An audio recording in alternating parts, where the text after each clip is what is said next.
అసలు పని అని తెరిపించిన తర్వాత ఈ పని వద్దు అని అనుకుని నేను అడిగినాను సార్, నాకు ఈ పని అయితే అవసరం లేదు అన్నాను. నాకు ఈ పని అయితే అవసరం లేదు అని అన్నాను. పాత నెట్టే ఎవరో కస్టమర్ వచ్చినాడు అని చెప్పి లోపలికి పిలుచుకొని పోయినారు.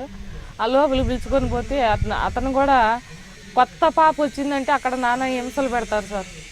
నానా హింసలు అంటే ఆ హింసలు చెప్పలేనంత హింసలు పెడతారు. కనీసం ఒంటి మీద ఒక నూలు గుడ్డ కూడా ఉన్నారు సార్. వాళ్ళు లోపలికి రూమ్లోకి పిలుచుకుపోయి మాకు నూలు గుడ్డ మనము అమ్మ కడుపులేటి నుండి ఎట్లా పుట్టి బయటకు వస్తామో అట్లా ఇది చేస్తారు మాకు వాళ్ళు.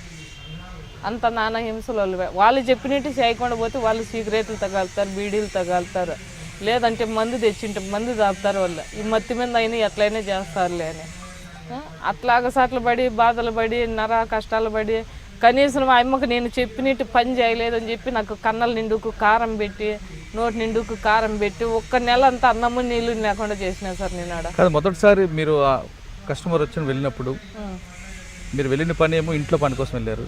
అక్కడ వెళ్ళిన తర్వాత ఈ కూపంలోకి దూరారు. అనుకోని ఘటనలో మీకు తెలియని సంగతి లేదు. వచ్చిన కస్టమర్ మీ పట్ల ఏ విధంగా ప్రవర్తించాడు ఫస్ట్ టైం మా కస్టమర్? అదే సార్ చెప్పినాను కదా, ఇప్పుడు నానా విధంగానే ఇది చేసినాడు సార్. మీరు ఒప్పుకోకపోయినా చేశాడు? ఒప్పుకోకపోయినా చేసినాడు సార్. నాకు ఇష్టం లేదని చెప్పినా కూడా ఇష్టం లేకపోతే నేను డబ్బులు ఇచ్చినాను కదా, ఎందుకు ఇది కావు అని చెప్పి చేయించినాడు సార్. అంటే ఢిల్లీలో ఒకసారి ఫస్ట్ టైం మీరు ఆ కస్టమర్ వేధింపు తట్టుకోలేక ఆ చెప్పిన గర్వాలి వాళ్ళకి బాధలు తట్టుకోలేక ఒప్పుకున్నారు. ఎలాంటి కస్టమర్లు వచ్చి వస్తుంటారు అంటే కొంతమంది వాళ్ళలో కూడా కొంత జనం మంచి వాళ్ళు ఉంటారు, కొంత జనము అరాచకం మంచులు ఉంటారు, కొంత జనము ఇదిగా ఉండే మన కుటుంబంలో ఎట్లా ఉంటారు అట్లా వాళ్ళు ఉంటారు సార్. అట్లా కూడా ఉంటారు అక్కడ కూడా. అంటే రాక్షసులాగా ప్రవర్తిస్తారు కొంతమంది అంటారు. కొంత జనం రాక్షసుల మాదిరిగా ఇది అవుతారు సార్. కొంత జనం బాగుండోళ్ళు వస్తారు, కొంత జనం రౌడీలు అంటారు, గోండాలు అంటారు. అక్కడ వాళ్ళ తాగుపోయినా కూడా కష్టము అంటారు. అంటే రోజుకి ఎంతమంది? రోజుకు ఇంతమంది అని ఇది లేదు సార్.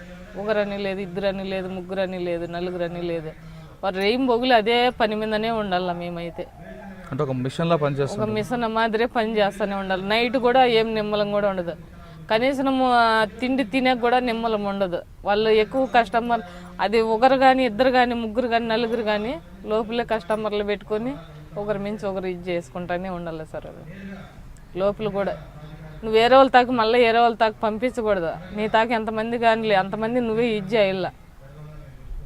అట్లా టైంలో మేము ఇది చేసి కూడా మాకు పొద్దు గుంకెలకు మాకు నీరసం వచ్చినట్టు అయిపోతుంది, సుస్తు అయిపోతుంది. మాకల్లా అయితే తినేదానికి సక్రంగా తిండి ఉండదు సార్. అక్కడ అంత అనుభవించేసినాం మేము. కానీ ప్రతి మహిళకి నెలకి కొంత డేట్ ఉంటుంది కదా, ఆ డేట్లో కూడా చేయమని ఆ డేట్లో కూడా అవి కండమ్స్ వాడతాం కదా సార్. అక్కడ కండమ్స్ ఇస్తారు.